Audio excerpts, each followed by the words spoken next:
ఓం శ్రీ మహాగణాధిపతయే నమః. శ్రీ మహాసరస్వత్యే నమః. ఓం శ్రీ గురుభ్యో నమః. ఓం గురు బ్రహ్మ గురుర్విష్ణు గురుర్దేవో మహేశ్వరః. గురు సాక్షాత్ పరబ్రహ్మ తస్మై శ్రీ గురవే నమః. శ్రీ గురుస్వరూపిణ్యై శ్రీ మహాకాళీ మహాలక్ష్మి మహాసరస్వతి స్వరూపిణి దుర్గాంబికాయే నమో నమః. ఓం హయగ్రీవాయ నమః. ఓం శ్రీ మేధాదక్షిణామూర్తయే నమః. శ్రీ గురు దత్తాత్రేయాయ నమః. గురవే సర్వలోకానాం విషజే భవరోగిణాం నిధయే సర్వవిద్యానాం శ్రీ దక్షిణామూర్తయే నమో నమః.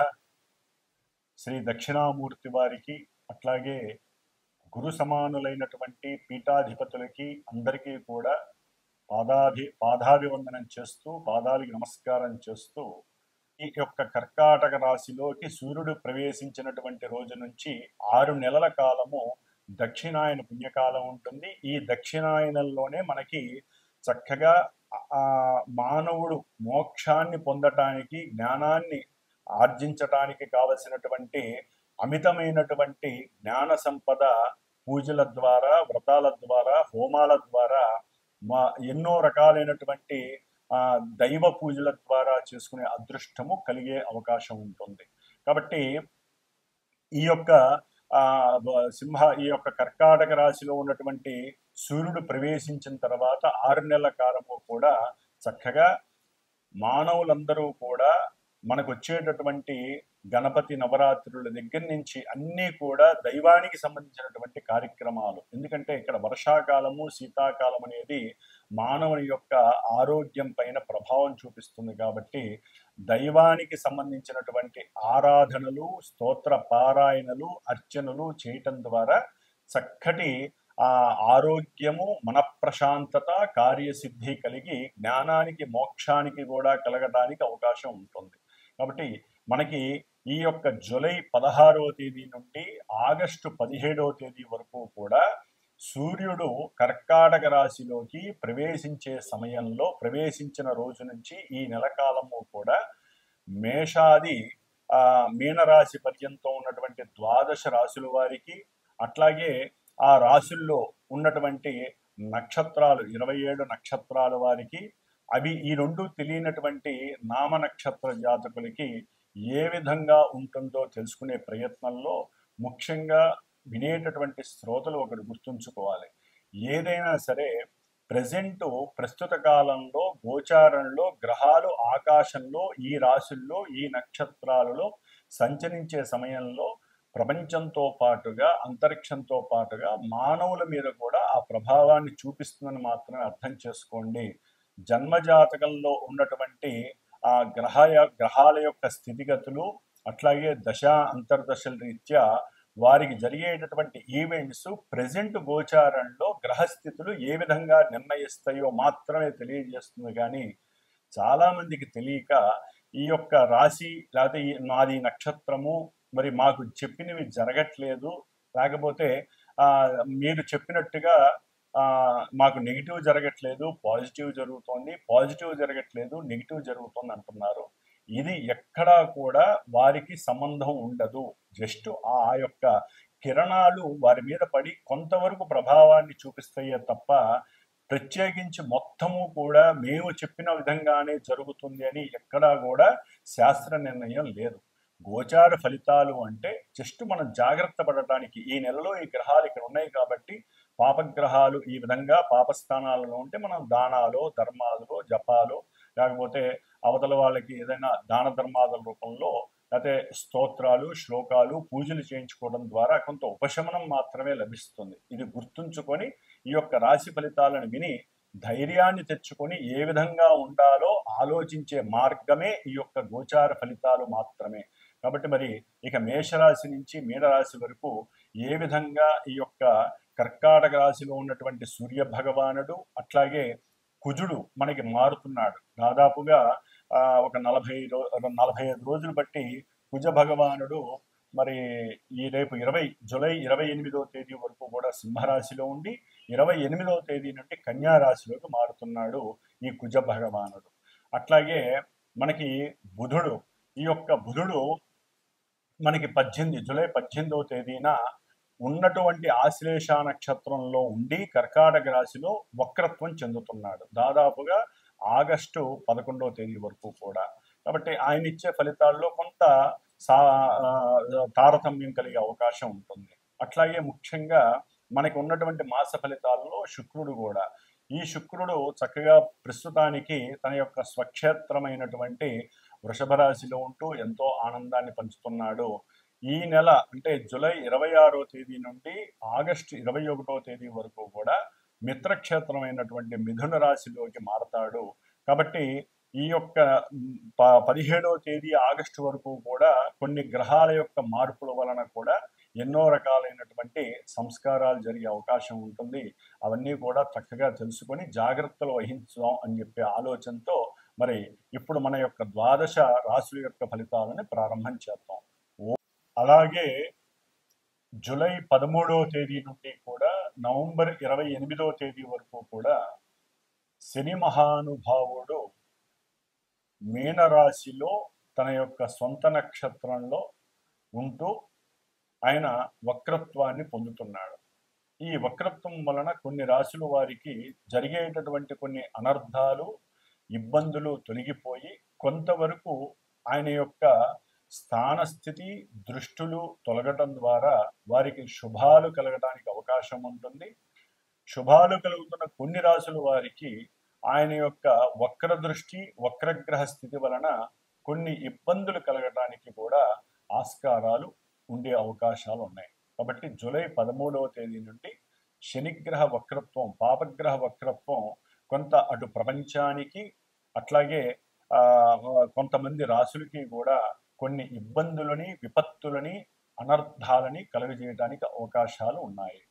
ముఖ్యంగా ఈ శని మహానుభావుడు జూలై 28 నుండి దాదాపుగా మనకి కుజుడు సెప్టెంబర్ 13వ తేదీ వరకు కూడా కన్యా రాశిలో ఉండటం ద్వారా ఈ రెండింటికి కూడా సమసప్తమగ దృష్టి, కుజుడు శని కుజుడిని చూడటం ద్వారా ఎన్నో రకాలైనటువంటి ఉపద్రవాలు కలగడానికి అవకాశాలు ఉన్నాయి. ముఖ్యంగా మనకి దగ్గరలో ఉన్నటువంటి ఆంధ్రప్రదేశ్ లాంటి రాష్ట్రాలలో ఎన్నో ఇబ్బందులు కలగడానికి ఆస్కారాలు ఎక్కువగా ఉన్నాయి. ప్రపంచంలో కూడా కొన్ని బీభత్సాలు, వరదలు, ఉప్పెనలు, అట్లాగే కొన్ని అగ్నిపర్వతాలు బద్దలపడటం, లావా వలన కొంత జన నష్టము, ఇట్లా ఎన్నో రకాలైనటువంటి సమస్యలు అయితే ఉండటానికి అవకాశాలు ఎక్కువగా ఉన్నాయి. అట్లాగే మనకి ఇప్పుడు ప్రెజెంటు ఈ జూలై 15వ తేదీ నుండి కూడా దాదాపుగా జూలై 15 నుండి మనకి ఒక 15 రోజులు, 16 రోజులు అంటే ఆగస్టు ఫస్ట్ వీక్ వరకు కూడా కాలసర్ప యోగ దోషము, అంటే గ్రహాలన్నీ కూడా సింహరాశి నుంచి కుంభరాశి మధ్యలోనే ఉండటం ద్వారా కొన్ని ఇబ్బందులు కలగటానికి అవకాశం ఉంది. అంటే మీకు సింహరాశి నుంచి దాదాపుగా కుంభరాశి వరకు ఏ గ్రహము కూడా ఆ యొక్క రాశిలో లేకపోవడం వలన కొంతమంది కొన్ని రాశుల వారికి ఈ భావాలలో గ్రహాలు ఏది లేకపోవటం వలన ఆ గ్రహాలు ఇచ్చేటటువంటి భావాలు దెబ్బతినే అవకాశం ఉంటుంది. కాబట్టి అందరూ కూడా సుబ్రహ్మణ్యేశ్వర స్వామి వారి యొక్క ఆరాధనని మాత్రం మర్చిపోకుండా చేసుకోవటం ద్వారా కొన్ని ఉపద్రవాలని, ఇబ్బందుల్ని తొలగించుకునే అవకాశం ఉంటుంది. అట్లాగే దాదాపుగా 41 రోజులు మా యొక్క శ్రీమాత జ్యోతిషాలయ పీఠంలో నా ద్వారా నేను చేస్తున్నటువంటి ఈ యొక్క సుబ్రహ్మణ్యేశ్వర స్వామి వారి యొక్క పూజలు, కుజరాహు కేతువుల యొక్క దోష పూజలు దాదాపుగా 30 రోజులు పూర్తయి ఈ యొక్క జూలై 20వ తేదీన హైదరాబాద్లో మా పీఠంలో సుబ్రహ్మణ్య పాశుపత హోమంగా నవగ్రహ హోమము, లక్ష్మీ గణపతి హోమము, అంటే ఈ గ్రహాల యొక్క అనుసంధానంతో ఎవరైతే కొంతమంది యొక్క నక్షత్రాలు, రాశులు, దశాంతర్దశలు జరుగుతున్నాయో వీరికి సంబంధించినటువంటి పూజలు జరుగుతున్నాయి. వారికి హోమం కూడా జూలై 20వ తేదీన నిర్వహించడం జరుగుతుంది ఉదయం పూట. కాబట్టి ఆసక్తి ఉన్నవాళ్ళు, ఇబ్బంది లేకుండా ఉన్నటువంటి వారు చక్కగా నాకు గనక కాల్ చేసినట్లయితే వారికి కూడా వారి యొక్క గోత్రనామాదులు నక్షత్రాలు చెప్పి వారికి ఉన్న ఇబ్బందుల్ని తొలగించడానికి స్వామివారి యొక్క అనుగ్రహం కలిగేలాగా నా వంతు ప్రయత్నం చేయడానికి నేను సిద్ధంగా ఉన్నాను. కాబట్టి ఎవరైనా సరే చేయించుకోలేనటువంటి వారు వారి ఇంట్లో కానీ దేవాలయాల్లో కానీ చక్కగా సుబ్రహ్మణ్యేశ్వర స్వామిని మాత్రం ఈ యొక్క ఆగస్టు 2-3 తారీఖుల వరకు కూడా ఆయన ఆరాధన చేసుకోవడం ఉత్తమం, పరమోత్తమంగా భావించి ఓం దుర్గా గణపతయే నమః, ఓం స్కంద గణపతయే నమః అనేటటువంటి ఆ మంత్రాన్ని గనక జపిస్తూ ఉంటే ఆ రాశుల వారికి ఇబ్బందులు కలగకుండా ఉంటాయి. ఓం తులారాశి వారికి జూలై 16వ తేదీ నుండి ఆగస్టు 17వ తేదీ వరకు కూడా చాలా విశేషమైనటువంటి కొన్ని సౌఖ్యాలు కలుగుతున్నాయి. ముఖ్యంగా తులారాశి వారికి 5లో ఉన్నటువంటి రాహువు కొంత అప్రయోజనాలని, మేధోబలాన్ని తగ్గించటం, అనుకున్న కార్యాలని ఆలస్యం చేయటం. 6లో ఉన్నటువంటి శని భగవానుడు ఈ నెల 13వ తేదీ నుండి వక్రించి కాస్త 5వ భావానికి సంబంధించినటువంటి ఫలితాలని కూడా కొంతవరకు ఆయన ఇవ్వటం ద్వారా అనుకున్న కార్యాలయందు అంటే ఉద్యోగ ప్రయత్న కార్యాలయందు కొంత ఆలస్యాలని కలుగజేయడం, అట్లాగే శత్రువులు మళ్ళీ కాస్త వీరి వైపు తిరిగి చూడటం, దాని ద్వారా వీరికి ఉన్నటువంటి ఆలోచన శక్తి తగ్గటం, అనుకున్న కార్యాలని సరైన సమయంలో చేయలేకపోవటం ఈ యొక్క శని రాహుల వలన కలుగుతూ ఉంటుంది. అట్లాగే శుక్రుడు ఈ యొక్క రాశి వారికి 8వ స్థానంలో ఉండి చక్కటి ఆనందకరమైనటువంటి ఆకస్మిక ధన ప్రాప్తిని కూడా కలుగజేశాడు, ఆనందాలని ఉత్సాహాలని కూడా కలుగజేస్తూ వచ్చాడు. ఇప్పుడు మళ్ళీ ఈ నెలాఖరు 26వ తేదీన ఈ తులారాశి వారికి ఆకస్మిక ప్రయాణం ద్వారా కొంత ధన లాభాదుల్ని, తండ్రి ద్వారా భాగ్య లాభాదుల్ని కలుగజేస్తూ ఉంటారు. బంధువులతో మాటా ముచ్చట్లు కలియటం ద్వారా, లేకపోతే ఆకస్మికంగా కనిపించేటటువంటి కొంతమంది స్త్రీల వలన వ్యాపారము, ఉద్యోగ విషయాలలో వీరు సంఘటితమైనటువంటి సమాలోచనలు చేయటం, వారితో వీరికి ఉద్యోగ ధర్మం గురించి స్వార్థంగా మాట్లాడటం ద్వారా చక్కటి లాభ ప్రయోగం కలుగుతుంది. అంటే ఉద్యోగాల కోసం వీరు తెలియకుండానే ప్రయాణాలు చేసేటప్పుడు ఎవరో ఒకరు పరిచయం అవటం, పెద్దవాళ్ళు కావచ్చు, స్త్రీలు కావచ్చు, పరిచయం అవటం, ఆ పరిచయం ద్వారా వీరికి చక్కటి మాట కలిసి ఉద్యోగము లేదా వ్యాపారం వీటి యందు ఒకరి అభిప్రాయాలు ఒకరికి కలవటం, వీరి మీద గౌరవ మర్యాదలు పెరగటం ద్వారా, కలిసి చేయటం ద్వారా, లేదా వీరికి అవకాశాలు ఇప్పించటం అనేటటువంటి వాటి ద్వారా చక్కటి ధనలాభం అనేది కనపడుతోంది తులారాశి వారికి. ముఖ్యంగా గురువు యొక్క దృష్టి కూడా ఉండటం ద్వారా కొన్ని ఆలోచనలు వీరు కనుక జాగ్రత్తగా పరమేశ్వరుణ్ణి నమ్మి చేస్తే కనుక చక్కటి ధనలాభము, ఆలోచనల యందు నిమగ్నత, సమర్థత వీరికి కనిపిస్తోంది. అయితే ఈ నెలాఖరు వరకు 28వ తేదీ వరకు ఇప్పటి వరకు కుజకేతువుల యొక్క సంబంధం తులారాశి వారికి లాభంలో ఉండటం ద్వారా ఎంతో లాభకరంగా జరిగినప్పటికీ ఇప్పుడు ఈ కుజుడు 12వ స్థానంలో కన్యారాశిలోకి రావటం ద్వారా కాస్త జాగ్రత్తగా మాట్లాడండి. మాట్లాడే మాట ముఖ్యంగా బంధువులు కావచ్చు, బంధువులతో కావచ్చు, ఉద్యోగ విషయంలో కావచ్చు, ఎక్కడా కోపావేశాలు కానీ అగ్రెసివ్నెస్ కానీ రానిమాకండి. ఒకవేళ అది వస్తే కనుక ఉన్న ఉద్యోగము పోతుంది, లేదా మార్పన్న కలుగుతుంది. మిమ్మల్ని తీసేసి ముఖ్యంగా పోలీస్ వ్యవస్థలో చేసే వాళ్ళకి, మిలిటరీ వ్యవస్థలో చేసే వాళ్ళకి కొంచెం ఇబ్బంది, అభాస్పాలవ్వటం, అవమానాలు పొందటం, ఉన్న చోటు నుంచి దూరంగా పంపించటం, ఇలాంటివి కూడా జరిగి మానసికంగా గృహంలో సౌఖ్యాన్ని కోల్పోయే పరిస్థితి కలుగుతుంది. కాబట్టి మీ మాటే మీకు అంటే మీ మాట ఏంటంటే కొంచెం అమితమైనటువంటి ధైర్యము, సాహసము కనిపిస్తూ ఉంటుంది. అది అంత మంచిది కాదు. ఒద్దికగా, ఓపికగా మాట్లాడటం అనేది చాలా జాగ్రత్త పడండి, లేదా ధన నష్టం కూడా కలుగుతుంది. మీరు మాట్లాడే మాట వలన ధన నష్టం, వ్యాపారపరంగా భాగస్వాముల మధ్య కాస్త కొట్లాటలు, లేకపోతే కోర్టు కేసులు యందు మీరు వ్యాపారపరంగా సముచితమైనటువంటి ఆర్థికపరమైనటువంటి విషయాలలో కొంత ఇబ్బందులు కలగటం ద్వారా మోసపూరితమైనటువంటి ఆలోచనల ద్వారా ఒకరికొకరు అవమానించుకోవటం, అనుమానించుకోవటం, గొడవలు పడటం, దాని ద్వారా తీసుకెళ్లి కోర్టులో కేసు వేయటం, వ్యాపార స్తంభించటం ఇలాంటివి జరిగే అవకాశం ఉంటుంది. జాగ్రత్త పడండి కుజుడు వలన.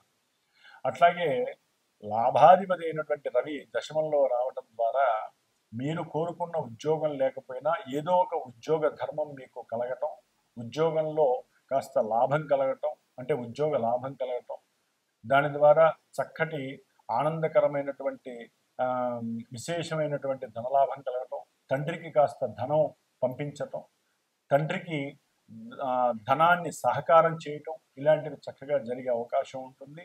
బంధుమిత్రులతో మంచి వినోద గోష్ఠి, అట్లాగే మీకున్నటువంటి జ్ఞానాన్ని, అట్లాగే బుద్ధిని, తెలివితేటల్ని వ్యాపారంలో కానీ ఉద్యోగంలో కానీ ప్రదర్శించడం ద్వారా ఉద్యోగంలో స్థిరమైనటువంటి అభివృద్ధి కలగటానికి మీకు మీరే అనుకూలతలు కలుగజేసే అవకాశం కలుగుతుంది. ఏదేమైనప్పటికీ తులారాశి వారికి ఉద్యోగ లాభం కలుగుతోంది.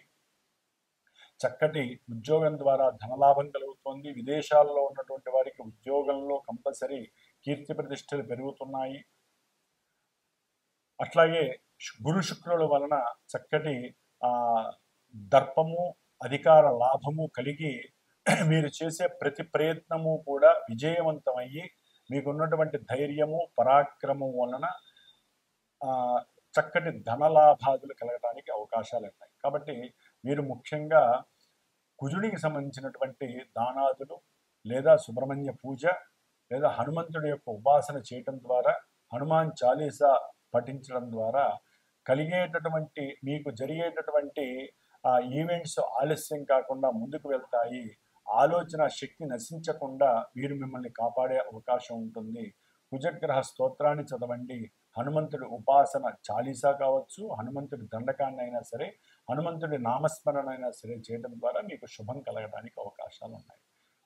పూర్వము ఒక 30 days ముందు మనం చెప్పుకున్నటువంటి కొన్ని రాసుల వారు, అనగా మేషము, అట్లాగే వృషభము, కర్కాటకము, సింహము, కన్య, వృశ్చికము, మకరము, కుంభము, ఈ రాశుల వారు, అట్లాగే కుజ మహర్దశ, కేతు రాహు అంతర్దశలు మహర్దశలు జరుగుతున్నవాడు, కుజ నక్షత్రాలైనటువంటి మృగశిర, అట్లాగే మృగశిర, చిత్త, ధనిష్ట నక్షత్ర జాతకులు, ఆరుద్ర, స్వాతి, శతభిష రాహుగ్రహ నక్షత్ర జాతకులు, అశ్విని, మఖ, మూల కేతు నక్షత్ర జాతకులు, వీరందరికీ కూడా కుజ రాహు కేతువుల యొక్క సంయోగము, సమ్మేళనం వలన కాలసర్ప యోగ దోషాలు, కుజదోషాలు, ఎన్నో వివాహ ఆటంకాలు, గర్భ విచ్ఛిన్న దోషాలు, రాహుకేతువుల యొక్క సర్పగ్రహ బాధలు తొలగిపోవటానికి మరి హైదరాబాద్లో శ్రీమాత జ్యోతిషాలయ పీఠంలో నా చేత ఆల్రెడీ జరుగుతున్నాయి. ఈ గ్రహాలకి జపములు, సర్ప సూక్త జపము, అట్లాగే స్వామివారు సుబ్రహ్మణ్య క్షేత్ర దర్శనాలు కూడా అయిపోయినాయి. 6 క్షేత్ర దర్శనాలు. ఇప్పుడు ఈ నెల జూలై 20వ తేదీన కృత్తికా నక్షత్రము ఆదివారం రోజున హైదరాబాద్లో చివరగా శాంత్యర్థమై సుబ్రహ్మణ్య పాశుపత హోమం జరుగుతోంది.